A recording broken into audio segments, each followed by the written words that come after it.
പുതിയൊരു വീഡിയോയിലേക്ക് എല്ലാവർക്കും സ്വാഗതം. ഇന്നത്തെ വീഡിയോയിൽ പുതിയൊരാളുകൂടിയുണ്ട്. ഏകദേശം 3 മണിക്കൂർ എടുക്കുന്ന യാത്ര ഈ ക്രൂയിസിൽ 1.5 മണിക്കൂർ.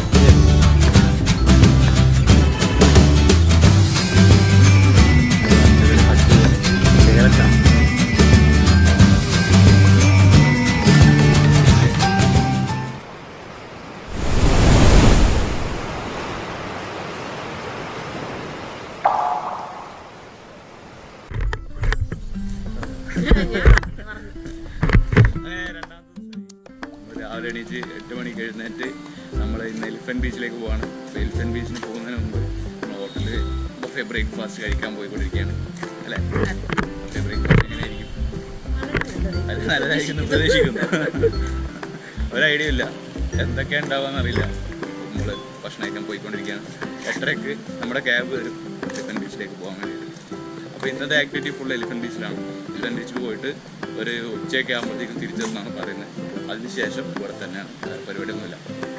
അപ്പോൾ ഓക്കെ, അപ്പം ബ്രേക്ക്ഫാസ്റ്റ് ആണ്. ബ്രേക്ക്ഫാസ്റ്റ് കഴിച്ചിട്ട് ബാക്കി പരിപാടി.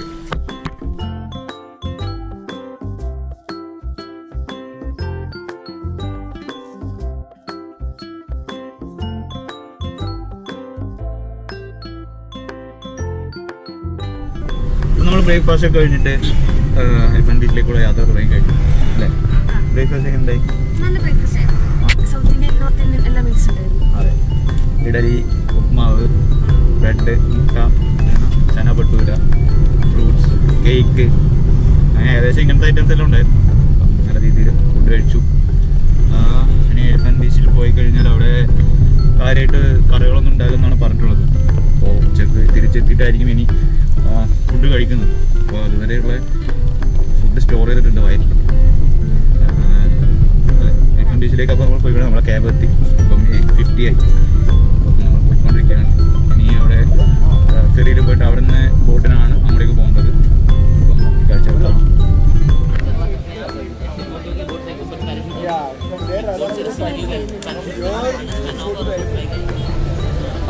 കാറിൽ കയറി നമ്മൾ ബോട്ട് കയറുന്ന ജെട്ടിയിലെത്തി. ബോട്ട് കയറുന്ന ജെട്ടിയിൽ നിന്ന് അവർ ഒരുപാട് മാർക്കറ്റിംഗ് ആണ് ശരിക്കും. അവിടെ എത്തിയിട്ടുള്ള ആക്ടിവിറ്റീസിൻ്റെ മാർക്കറ്റിംഗ് ആണ് ഇവിടെ ശരിക്കും നടക്കുന്നത്. ഒരുപാട് ആക്ടിവിറ്റീസ് ഉണ്ട്. ഇപ്പം നമ്മളതിൽ ഏതോരെണ്ണം സെലക്ട് ചെയ്തിട്ടുണ്ട്. അപ്പോൾ ഇനി അവിടെ പോയിട്ട് ആക്ടിവിറ്റി ചെയ്യും. 600 രൂപയാണ് എല്ലാ ആക്ടിവിറ്റീസിൻ്റെയും ചാർജ്. പാരാസൈലിങ്ങിന് മാത്രം 3200 എന്നാണ് പറയുന്നത്. ബാക്കി എല്ലാ ആക്ടിവിറ്റീസിനും 600 രൂപയാണ് വാട്ടർ ആക്ടിവിറ്റീസ്. പിന്നെ അവിടെ എത്തുമ്പോൾ ഒരു കോംപ്ലിമെൻ്ററി സ്നോർക്കലിംഗ് കൂടിയുണ്ട് നമ്മുടെ പാക്കേജിൻ്റെ ഭാഗമായിട്ട്. അപ്പം ഇനി അവിടെ എത്തിയിട്ട് ഇവിടെ വെയിറ്റ് ചെയ്യാൻ പറഞ്ഞു. ഏതൊരാൾ വന്നിട്ട് ഇവിടെ നിന്ന് ബോട്ട് അലോട്ട് ചെയ്യും. ആ ബോട്ടിലേക്ക് നമ്മൾ പോകും. അതെ, ഭയങ്കര തിരക്കാണ് അവിടെ. നമ്മൾ ഭയങ്കര കെയർഫുള്ളായിരിക്കും. ഒരുപാട് നേരം വെയിറ്റ് ചെയ്തു. ബോട്ടിൽ 6 പേര് വേണമായിരുന്നു. അപ്പം ബാക്കി 4 പേർക്ക് വേണ്ടിയുള്ള വെയിറ്റിംഗ് ആയിരുന്നു. 1/2 മണിക്കൂർ വെയിറ്റ് ചെയ്തു. ഓപ്പറേറ്റേഴ്സിന് വേണമെങ്കിൽ മാനേജ് ചെയ്ത് ശരിയാക്കാൻ പറ്റുന്നൊരു സംഭവമാണ്. പക്ഷേ ഇവിടെ എല്ലാവരും ഇങ്ങനെയാണ്. ഓക്കെ, അവസാനം നമുക്ക് 2 കപ്പിൾസ് ഉണ്ട്. ബാക്കി 2 പേരെ കാണുന്നില്ല. ഞാൻ പോയിക്കൊണ്ടിരിക്കുകയാണ്. അപ്പോൾ ഈ ബോട്ടിൽ പോയിട്ട് അവിടെ ആക്ടിവിറ്റീസ് കഴിഞ്ഞ് 3 മണിക്കൂർ അവിടെ ഉണ്ടാവുമെന്ന് പറയുന്നത്. അപ്പോൾ ഇതേ ബോട്ടിൽ തന്നെ നമ്മൾ തിരിച്ചു വരും. അപ്പം 3 മണിക്കൂർ കൂടുതൽ 3 മണിക്കൂർ മുമ്പേ ഇങ്ങോട്ട് തിരിച്ചു വരണമെങ്കിൽ ബാക്കി ആൾക്കാരും കൂടി ഓക്കെ ആണെങ്കിൽ മാത്രമേ പറ്റൂ. ഓക്കെ, അപ്പം നമ്മൾ ഇവിടെ നമ്മുടെ ബോട്ട്, ഇവിടെയാണ് ബോട്ടുള്ളത്. മാ, ബോട്ടിൻ്റെ പേര് മാ.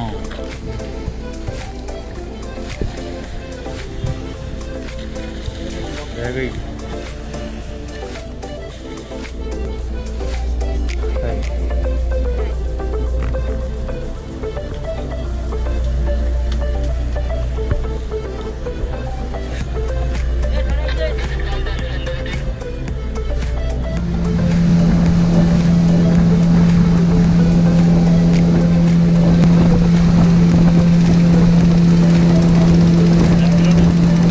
ഞങ്ങളുടെ 2 പേരുടെയും ആദ്യത്തെ സ്പീഡ് ബോട്ട് യാത്രയാണിത്. മനോഹരമായ ആൻഡമാൻ കടലിലെ കാഴ്ചകൾ ആസ്വദിച്ച് ഞങ്ങൾ മുന്നോട്ട് പോയി. ആൾതാമസമില്ലാത്ത ചെറിയ ചെറിയ ദ്വീപുകൾ പലയിടങ്ങളിലായി കാണാൻ സാധിച്ചു.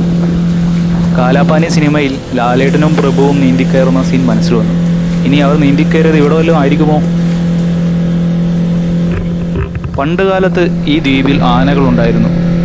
അന്ന് വേറെ യാത്രാ സൗകര്യങ്ങളില്ലാത്തതുകൊണ്ട് ഇങ്ങോട്ട് വരാൻ ആനയെ ഉപയോഗിച്ചിരുന്നു എന്നും കേൾക്കുന്നു.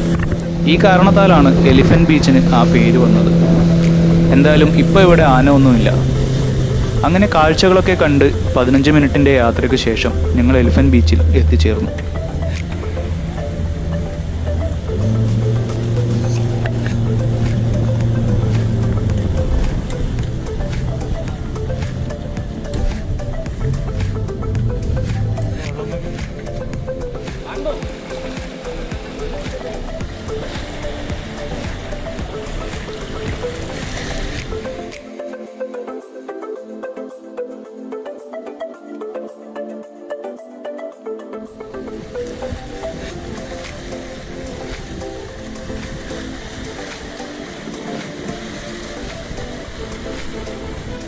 അപ്പോൾ നമ്മൾ ആൻഡമാനിലെ എലിഫന്റ് ബീച്ചിലെത്തി. അപ്പോൾ നേരത്തെ ബോട്ട് യാത്ര കഴിഞ്ഞ് എലിഫന്റ് ബീച്ചിലെത്തി. എലിഫന്റ് ബീച്ചിലെത്തിയതിന് ശേഷം എത്തിയിട്ട് കുറച്ച് സമയമായി. അപ്പോൾ അവിടെ എത്തിയപ്പോൾ തന്നെ അവരുടെ ഒരു ബ്രീഫിംഗ് ഉണ്ടായിരുന്നു. എന്താണ് ഇവിടെ ചെയ്യാൻ പോകുന്നത്, അവിടുത്തെ കാര്യങ്ങൾ എങ്ങനെയാണ്, അതിനെക്കുറിച്ചൊരു ബ്രീഫിംഗ് ഇവിടെ ഇവർ തന്നു. ബ്രീഫിംഗ് ചെയ്തതിന് ശേഷം ഒരു ലോക്കർ കാണിച്ചു. നമ്മളിപ്പോൾ ലഗേജിൽ ചെറിയ ബാഗ് ഉണ്ടായിരുന്നുള്ളൂ, അതിൽ വെച്ചു, അത് ക്ലോസ് ചെയ്തു. അപ്പം 100 രൂപയാണ് ലോക്കറിൻ്റെ ഫീസ്, 3 ഹവേഴ്സിന് 100 രൂപ. അപ്പം അത് കഴിഞ്ഞിട്ട് ഇവിടെ ഡ്രസ് ചേഞ്ച് ചെയ്യാനുള്ള സ്ഥലങ്ങളൊക്കെ ഉണ്ട്. നമ്മൾ ചേഞ്ച് ചെയ്തിട്ടില്ല. നമ്മളതിന് ശേഷം ഒരുപാട് ഫോട്ടോസ് എടുക്കായിരുന്നു. ഭയങ്കര ഭംഗിയുള്ള ബീച്ചാണ്, നിങ്ങൾക്ക് കാണാം. നല്ല ഗ്രീനിഷ്, എന്താ പറയുക, പലതരം കളർ, ഗ്രീൻ, ബ്ലൂ, അങ്ങനെ നല്ല ഭംഗിയുള്ള കളറാണ്. ഈ മാൽഡീവ്സിലൊക്കെ ഫോട്ടോസൊക്കെ കാണുന്ന പോലെയുള്ള കടൽ തന്നെയാണ്. അവിടെ പാറയിൽ കാല് വെച്ചിട്ട് എൻ്റെ കാല് വരുന്നത് മാറിക്കാം. ഓക്കെ, ഭയങ്കര ഭംഗിയുള്ള കടലാണ്. അപ്പം ഭയങ്കര ബ്യൂട്ടിഫുൾ, എന്താ പറയുക, ഭയങ്കര ബ്യൂട്ടിഫുൾ. അപ്പോൾ ഈ എലിഫന്റ് ബീച്ച് എന്ന് പറയുന്നത് ബേസിക്കലി ഒരു റിസർവ് ഫോറസ്റ്റ് ആണ്. നിങ്ങൾക്ക് കാണാം നമ്മുടെ ചുറ്റിലും ഫോറസ്റ്റാണ്. ബീച്ച് സൈഡ് ഒഴികെ ബാക്കിയെല്ലാം ഫോറസ്റ്റാണ്. റിസർവ് ഫോറസ്റ്റ് ആയതുകൊണ്ട് ഇവിടെ ആൾത്താമസമൊന്നുമില്ല. ഈ ബീച്ചിൽ മാത്രമാണ് ആക്ടിവിറ്റീസ് നടക്കുന്നത്. ഒന്ന് ഹാവലോക്കിൽ നിന്ന് 2 രീതിയിൽ ഇങ്ങോട്ടേക്ക് വരാം. ഒന്ന് ട്രെക്ക് ചെയ്തിട്ട് വരാം, നടന്നിട്ട് ഒരു 1.5 to 2 hours നടന്നിട്ട് ഇങ്ങോട്ട് വരാം. അല്ലാതെ അവർക്ക് ബോട്ടിൽ വരാം. ബോട്ടിലൊരു 15 മിനിറ്റ് എടുക്കുള്ളൂ. ഓക്കെ, ബോട്ടിൽ വന്നിട്ട് ഇവിടെ പിന്നെ വാട്ടർ ആക്ടിവിറ്റീസും കാര്യങ്ങളൊക്കെയാണ്. എന്താ പറയുക, ആൻഡമാനിൽ വരികയാണെങ്കിൽ എന്തായാലും എലിഫന്റ് ബീച്ച് വരണം. കാരണം ഭയങ്കര ഭംഗിയുള്ള ബീച്ചാണ്. എനിക്ക് പറയാൻ വാക്കുകൾ കിട്ടുന്നില്ല, അത്രയും ബ്യൂട്ടിഫുൾ ആയിട്ടുള്ള ബീച്ചാണ്. ബേസിക്കലി ഞാനിതിന് മുമ്പ് കണ്ടിട്ടുള്ള ബീച്ചുകളിൽ ഏറ്റവും കാണാൻ ഏറ്റവും ഭംഗിയുള്ളൊരു ബീച്ചാണ്. നമ്മൾ കേരളത്തിൽ കാണുന്നതിൽ വ്യത്യസ്തമായി ഒരു കളർ ഫീൽ എനിക്ക് തോന്നും. എനിക്ക് തോന്നുന്നാണോ എന്നറിയില്ല, ബട്ട് സ്റ്റിൽ നല്ലൊരു ബീച്ചാണ്. ഓക്കെ, അപ്പോൾ ഇത് കഴിഞ്ഞിട്ട് നമ്മൾ ഒരുപാട് ഫോട്ടോസ് എടുക്കും. ഇനി സ്നോർക്കലിംഗ് ചെയ്യണം. സ്നോർക്കലിംഗ് കോംപ്ലിമെൻ്ററി സ്നോർക്കലിംഗ് മാത്രമേ നമ്മൾ ചെയ്യുന്നുള്ളൂ. അതൊരു 5 മിനിറ്റിൻ്റെ ആക്ടിവിറ്റിയാണ്. അതിനുശേഷം നമ്മൾ നേരത്തെ ബുക്ക് ചെയ്ത മറ്റേ വാട്ടർ ആക്ടിവിറ്റി കൂടി ചെയ്യും. അതല്ലാതെ എക്സ്ട്രാ സ്നോർക്കലിംഗ് വേണ്ടവർക്ക് 1000 rupees മുടക്കിയാൽ 25 മിനിറ്റ്സിൻ്റെ സ്നോർക്കലിംഗ് കിട്ടും. അത് 200 meters അവർ കൊണ്ടുപോയി എല്ലാം കാണിച്ചു തരും. കോറൽ, മറ്റേ മീനിൻ്റെ കാര്യങ്ങളും മത്സ്യങ്ങളും ഫിഷിൻ്റെ കോറൽ, ബാക്കിയുള്ള സാധനങ്ങളൊക്കെ അവർ കാണിച്ചു തരും. അത് ഭയങ്കര ഭംഗിയുള്ള സംഭവമാണ്. പക്ഷേ നമ്മൾ ചെയ്യുന്നില്ല. ഓക്കെ, അപ്പോൾ എന്തായാലും നമ്മൾ ഈ എലിഫന്റ് ബീച്ചിൻ്റെ കാഴ്ചകൾ ആസ്വദിച്ചുകൊണ്ടിരിക്കുകയാണ്. ഭയങ്കര ഭംഗിയുള്ള ബീച്ചാണ്, ഭയങ്കര ഹാപ്പിയാണ്. ബാക്കി കാഴ്ചകൾ കാണാം.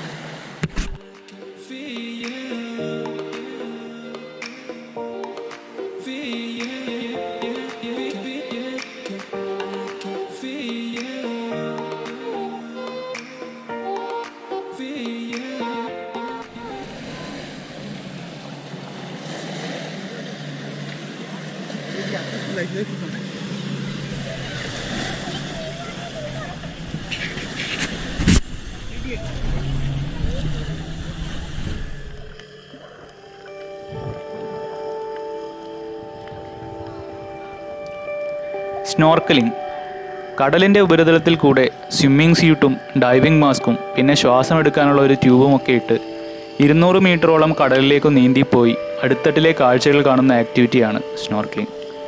ഇതിൽ ശ്വാസം എടുക്കാൻ ഉപയോഗിക്കുന്ന ട്യൂബാണ് സ്നോർക്കൽ. അടിത്തട്ടിലെ കാഴ്ചകൾ ഒരിക്കലും മറക്കാൻ പറ്റാത്തതായിരുന്നു.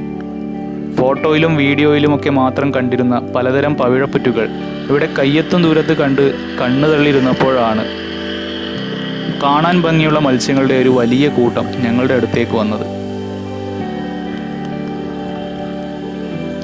ഞങ്ങളെ തഴുകിക്കൊണ്ട് ഞങ്ങളുടെ ചുറ്റിലുമായി അവർ കുറേ നേരം കറങ്ങിക്കൊണ്ടിരുന്നു.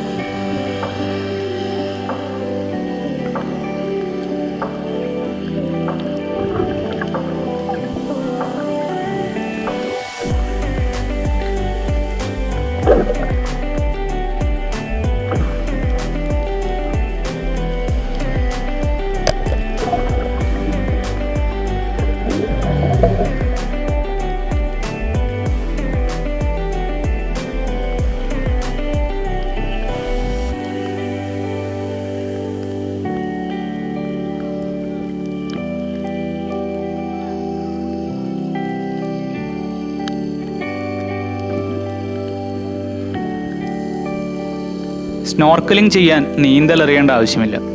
ഞങ്ങളുടെ സഹായത്തിന് കൂടെ 2 ഓപ്പറേറ്റർമാരും പിന്നെ വീഡിയോ എടുക്കാനുള്ള ആളും ഉണ്ടായിരുന്നു. ഞങ്ങളുടെ ഇരുവശങ്ങളിലുമായി ഓരോ സ്വിമ്മിംഗ് റിംഗ് ഉണ്ടാകും. അത് പിടിച്ച് ഫ്ലോട്ട് ചെയ്ത് നിന്നാൽ മതി. ഓപ്പറേറ്റേഴ്സ് നമ്മളെയും വലിച്ചുകൊണ്ട് പോയിക്കോളും. ഏകദേശം 10 മിനിറ്റിൽ ഞങ്ങൾ ആക്ടിവിറ്റി കഴിഞ്ഞ് കരയിൽ തിരിച്ചെത്തി.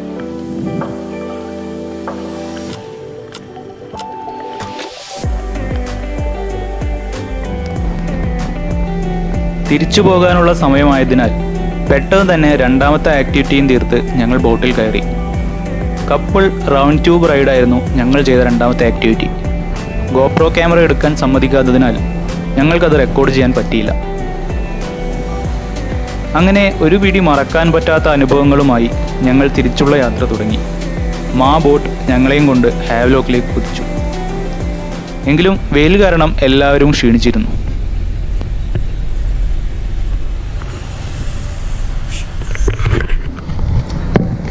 നമ്മളങ്ങനെ സ്നോർക്കലിംഗ് കഴിഞ്ഞ് തിരിച്ച് എലിഫൻ ബീച്ചിൽ നിന്ന് തിരിച്ച് ഹാവ്ലോക്കിലെത്തി. ഹാവ്ലോക്കിൽ നിന്ന് നമ്മുടെ റിസോർട്ടാണ് ബാക്ക് അവിടെ കാണുന്നത്. അതിൻ്റെ അപ്പുറത്തെ സൈഡ് റിസോർട്ടിന് പുറത്തുള്ളൊരു റെസ്റ്റോറൻറ്റിൽ നമുക്ക് ഫുഡ് കഴിക്കാൻ വേണ്ടി പോയി. റിസോർട്ടിലെ ഭയങ്കര വിലയാണ് ഫുഡിനൊക്കെ. അതുകൊണ്ട് നമ്മൾ ആൻഡമാൻ്റെ ലോക്കൽ സീ ഫുഡ് ഒന്ന് ട്രൈ ചെയ്യാമെന്ന് വിചാരിച്ചിട്ട് പോയില്ല. എവിടെയും റേറ്റ് കുറവാണ്, എന്നാലും ഭയങ്കര കുറവൊന്നുമല്ല. എന്നാലും ഒരു മീഡിയം റേറ്റ് നമുക്ക് ഫുഡ് കിട്ടും. फिश का नाम क्या है?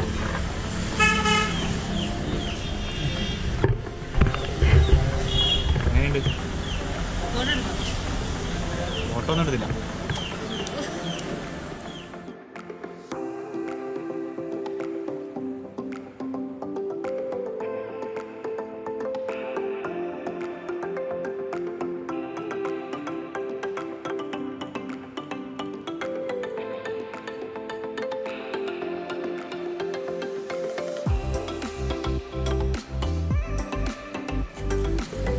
അങ്ങനെ നമ്മൾ ഫുഡൊക്കെ കഴിച്ച് വീണ്ടും ഹോട്ടലിലെത്തി.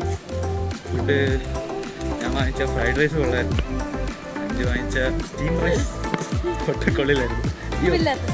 ഉപ്പില്ലാത്ത സ്റ്റീം റൈസ്, അത് കാരണം 5 ഒട്ടും കഴിച്ചില്ല. ഞാൻ കുറച്ച് ഹെൽപ്പ് ചെയ്തു. ഫിഷ് ഫ്രൈ സൂപ്പറായിരുന്നു. തവ ഫിഷ് ഫ്രൈ, വലിയൊരു ഫിഷ് ഫ്രൈ 600 രൂപയുടെ ഫിഷ്. അവർ 4 ഫിഷ് കാണിച്ചിട്ട് ഇതിലേതാ വേണ്ടതെന്ന് ചോദിച്ചു. നമ്മളൊന്ന് ചൂണ്ടി കാണിച്ചു. പേരൊന്നും അറിയില്ല.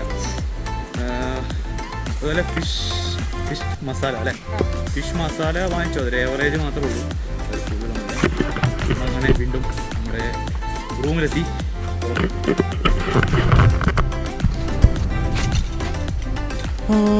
സമയം 4:20 അയ്യോ ഉച്ചക്കെത്തുന്ന് വിചാരിച്ചിട്ട് പോയതാണ്. അങ്ങനെ വീണ്ടും നമ്മൾ റൂമിലെത്തിയിരിക്കുകയാണ്. ഇതിൽ കുത്തിക്കോ, ഇതിൽ കുത്ത്.